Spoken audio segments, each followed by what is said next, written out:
ফিরে পাইছে। আমরা চাই তারা বের করে দেখ, মারা গেলে তাদের লিস্টটা দেখ, যাতে আমরা দেখা বুঝতে পারি না আমার বাবা নাই, আমার বাবা বেঁচে আছে। এইটাই আমরা আশায় থাকবো না, এখন আমরা আশায় আছি। যতদিন বেঁচে থাকবো ততদিন আশায় থাকা লাগবে। আমরা চাই এটার একটা সুস্থ তদন্ত হোক, এটা খুলে দেওয়া হোক, আমাদের দেখাক। ডিবি কার্যালয় দেখাইছে না টর্চার সেল, তাহলে এটা খুলতে সমস্যা কি? এখানে কেন হাজার হাজার মানুষ, এখানে সেনাবাহিনীরা টল দিবে, এটা তো কি আছে? এটা যদি সাধারণ অফিস হয়, এখানে কোনো কাজ নেই, এখানে কি আছে যে এখানে আমরা কি ছাত্র সমাজ, আমরা কি যুবলীগ, আমরা কি যুব দল যেটার ভিতরে যা ভাঙচুর করবো? আমরা স্বজন হারা মা বোনরা এখানে দাঁড়াইছি স্বজনদের জন্য। আমরা কোনো রাজনৈতিক ভাবে দাঁড়াই নেই। এখানে কোনো রাজনীতির বড় কোনো নেতা আছে আপনি দেখেন?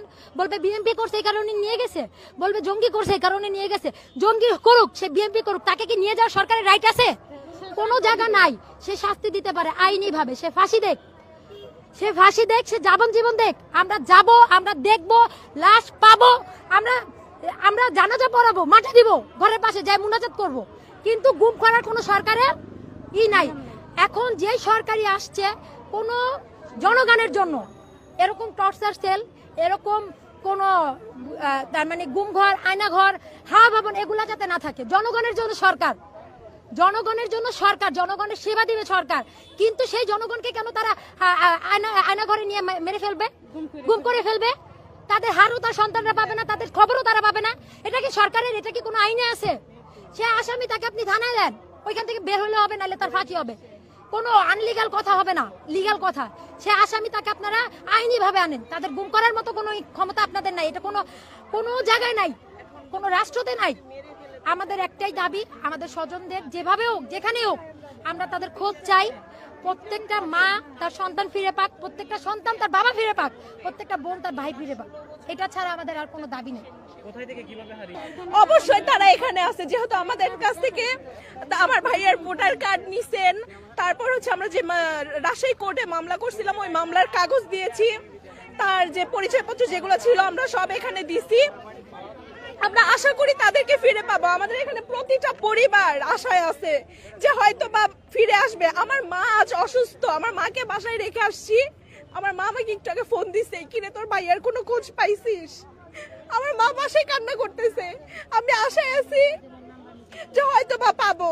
আমার ভাইয়ের যদি হায়াত বয়স বলা যায় না, যদি ওরা না থেকে থাকে, মারাও যে থাকে, ওদের কাছে লিস্ট আছে, ছবি আছে, ওরা ওইটা প্রকাশ করুক, লিস্ট দেখ, ছবি প্রকাশ করুক, আমরা ওইখান থেকে খুঁজে নিব।